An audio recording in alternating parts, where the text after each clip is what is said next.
नमस्कार, फिर पैसा बोलता है मैं आपका स्वागत है, मैं आनंद श्रीनिवासन। मार्केट आज बहुत वीक है, उसे बाद में आएँगे। पहला न्यूज़ ये है कि सोने के दाम में ₹200 का गिरावट है। 22 कैरेट गोल्ड 14,400 पे पहुँच गया है और 15,700 के पास 24 कैरेट गोल्ड पहुँच गया है। चाँदी का दाम 280 बोल रहे हैं, लेकिन अगर आप चाँदी बेचना चाहते हैं, 220 से नहीं बिकेगा। तो असली दाम 2,20,000 ये है। कल रात अमेरिका में ब्लडबाथ हुआ। सारी टेक्नोलॉजी स्टॉक्स में बड़ा गिरावट थी। ये एक अफेयर ने सारी जो सॉफ्टवेयर एज़ अ सर्विस कंपनियों को खत्म कर दी।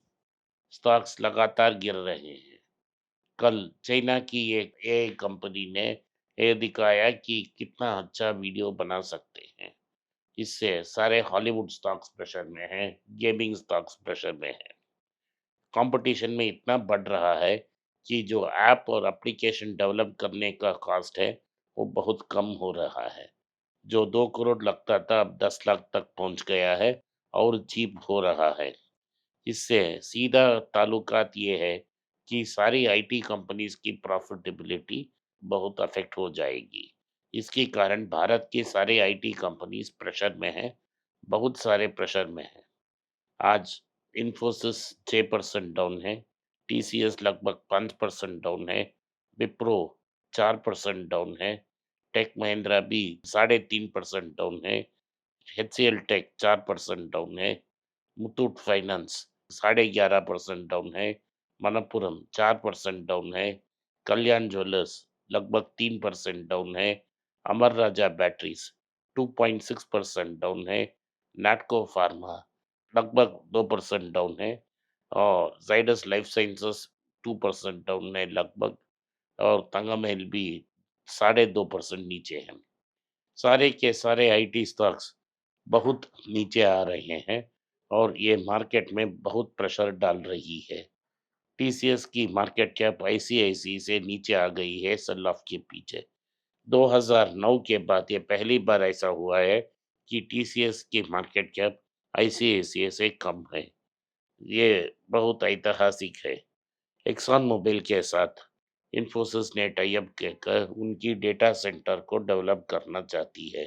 तो ओवरऑल मार्केट बहुत प्रेशर में है। विप्रो ने कहा है कि वो सैलरी हाइक्स मार्च फर्स्ट से रोल आउट करेंगे, लेकिन बहुत बड़ा इम्प्रूवमेंट नहीं हो सकती है। नाटको फार्मा की Q3 की रिजल्ट्स बहुत अच्छी हैं, एक्सपेक्टेड से अच्छी हैं और उन्होंने एक इंटरिम डिविडेंड को भी डिक्लेयर किया है, ₹1.50 और जो रेवलमाइंड की नेगेटिव इम्पैक्ट थी, उसको मिटिगेट करने के लिए स्टेप्स ले रहे हैं। लेकिन नैटको का रियल टर्नअराउंड जब आएगा, जब सेमीग्लूटाइड ऑफ पेटेंट हो जाएगा। मुथूट फाइनेंस की रिजल्ट्स बहुत अच्छी थी, 95% प्रॉफिट बढ़ी थी। मुथूट 2% नीचे आ गया है। मुथूट की कस्टमर एक्विजिशन नी फ्लैट है और टनेज अंडर पार्टिसिपेशन 2% नीचे आ गई है। ओवरऑल मार्केट बहुत बहुत बहुत वीक रहे हैं। जॉर्ज मुथूट अलेक्जेंडर मुथूट जो प्रमोटर हैं, उन्होंने कहा है कि आने वाले महीनों में ये फ्लैट आउट हो जाएगा और पोर्टफोलियो रोटेशन हो सकती है। मेरे हिसाब से ये है कि भारत की एसएमई और एमएसएमई की जो इंडस्ट्रीज हैं, वो ईज़ी एक्सेस टू क्रेडिट के लिए सोना का यूज़ करते हैं। जैसा भी सोने का दाम ऊपर जाता रहेगा, मुथूट और मनप्पुरम का बिज़नेस अच्छा रहेगा। मनप्पुरम बहुत कॉस्टली है। इस फॉल के बाद भी मुथूट बहुत कॉस्टली है। आप दूर रहें क्योंकि ये 3 टाइम्स बुक के ऊपर था। अभी भी 3 फॉल के बाद भी 3 टाइम्स बुक के ऊपर है।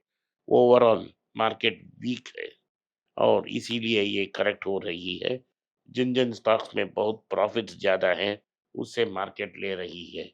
तो इसे सीरियसली ना लें, लेकिन ये कंसिडर करने के लिए टाइम नहीं है। जाइडस लाइफ साइंसेस ने $120 मिलियन पेमेंट करके एक डिस्प्यूट को अमेरिका में सेटल करने की एफर्ट ले ली है और सेटल हो जाएगा। महिंद्रा ने भारत में 150 करोड़ के ऊपर इन्वेस्ट करके एक नया आर एंड डी सेंटर को बढ़ावा दे रही है चेन्नई भारत में। लगभग एक 200 करोड़ का इन्वेस्टमेंट है। अशोक लेलैंड ये कह रही है कि वो सऊदी अरेबिया और इंडोनेशिया में इन्वेस्ट करेगी, क्योंकि ये मार्केट को एक्सपेंड करने की चाह रहे हैं और ईवी में भी एक्सपेंशन हो रहा है। आपको याद होगा कि मैंने बताया था कि टाटा मोटर्स ने इंडोनेशिया की एक गवर्नमेंट संस्थान में 70,000 की ऑर्डर्स व्हीकल्स ले ली थी। जब टाटा मोटर्स कमर्शियल व्हीकल एक सेपरेट कंपनी में स्प्लिट हो गई है, वो शार्पर फोकस ला रही है। जब वो इटालियन कंपनी को भी हजम कर लेगी, उनकी जो ऑफरिंग है वो बहुत बड़ी हो जाएगी। इवाको के साथ जब टाटा मोटर्स का मिलन कंप्लीटली होगा, 4-5 साल के बाद वो ग्लोबल जेंट हो जाएगा और अशोक लेलैंड उसके साथ compete नहीं कर पाएगा। तो ये रहा अशोक लेलैंड के बारे में न्यूज़। भारत में जनवरी रिटेल इन्फ्लेशन में सरकार के अनुसार ही 2.75% प्राइस इंक्रीज हो गई है। कोर इन्फ्लेशन 4% की ऊपर जा रही है। फिर भी जब जीडीपी कैलकुलेशन होती है, कैसे डिफ्लेटर को 0.5% पे लाते हैं, इसके बारे में मुझे कोई आइडिया नहीं है। अगर आपको कुछ आइडिया है, तो आप इसे नीचे कमेंट्स में लिखें। इंडिया ने कहा है कि बांग्लादेश से जो 0% टैरिफ है, भारत को भी वो मिलेगा। मेरा सवाल ये है कि बांग्लादेश में कॉटन का प्रोडक्शन नहीं होता है। हमारा देश में महाराष्ट्र, गुजरात में कॉटन एक मेजर क्रॉप है। हम इंपोर्ट ड्यूटी भी लगाते हैं। क्या आप इस डील को करने के लिए कॉटन का फ्री इंपोर्ट अलाउ करेंगे? नहीं तो बांग्लादेश से आप कैसा कम्पीट कर पाए? तो सोशल मीडिया में पॉइंट स्कोर करने के लिए क्या भी बोल सकते हैं, लेकिन सच बात यह है कि मार्केट में आप कुछ नहीं कर पा रहे हैं और ये डील भारत के लिए बुरा है। जो मैंने कई बार कहा है कि हमारा स्ट्रेंथ आईटी सेक्टर है, उसमें नेगोशिएशन न करके हमने ये एडवांटेज को देना को रहे हैं।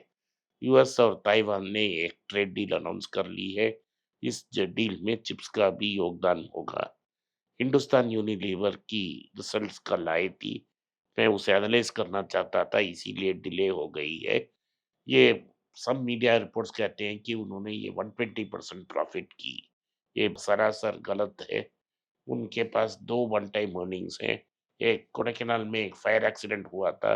उस फायर एक्सीडेंट में जो पैसा मिला, उसे प्रॉफिट्स में ऐड किया गया है और क्वालिटी वॉल्स को सेल्स के जो पैसा है, उसे भी ऐड किया है।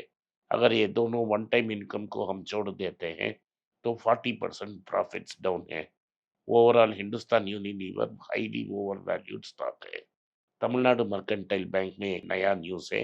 ये न्यूज़ ये कहती है कि ₹600 की अगर आपने आईपीओ में लिया है, तो आपको बड़ा मुनाफ़ा मिलने वाला है, क्योंकि टेक्नोलॉजी में वो बहुत बड़ा इन्वेस्टमेंट कर रहे हैं। 50% ऑफ स्टाफ को वो सेल्स की तरफ मूव कर रहे हैं। बैंकिंग में नौकरी मिलना बहुत मुश्किल होगा। कल अमेरिका में ब्लडबाथ हुआ था। नैस्डैक और एस&पी 500 गिर गई है। यही की इफेक्ट के कारण सारी सेक्टर्स की स्टॉक्स गिर रहे हैं। यही की बड़े स्टॉक्स भी गिर रहे हैं। इस गिरती हुई मार्केट कहाँ रुकेगी, किसी को पता नहीं, लेकिन अभी भी हाई में ही है। कल कुछ ट्रेडर्स को प्रॉफिट बुकिंग करना, ये लॉसेस को कट करने के लिए गोल्ड में जिनका प्रॉफिटेबल पोजीशन था, उसको बेचकर वो स्टॉक्स को अपना पोजीशन क्लोज की थी। इसीलिए कल थोड़ी देर के लिए गोल्ड नीचे आया था। आज ट्रेड में फिर से बाउंस हो गया। गोल्ड फ्लैट रहेगा मई जून तक, जब तक नया चीफ नहीं आएंगे। नया चीफ ने अगर 2 बार रेट कट की, तो गोल्ड 18,000 तक जा सकती है। आज के लिए इतना ही। आपने इस पॉडकास्ट को सुना, इसके लिए मैं आपका आभारी हूँ। हो सके तो वीडियो को लाइक कीजिए, चैनल को सब्सक्राइब कीजिए और बेल नोटिफिकेशन दबाएं। इस वीडियो को अपने दोस्त और रिश्तेदार के पास भेजें और उनको देखने की आग्रह करें। नमस्कार, धन्यवाद, जय हिंद। अगर आप मुझसे संपर्क करना चाहते हैं, नीचे दिए गए ईमेल में मेल भेजें। मेरी टीम आपके साथ संपर्क करेगी और मदद भी करेगी।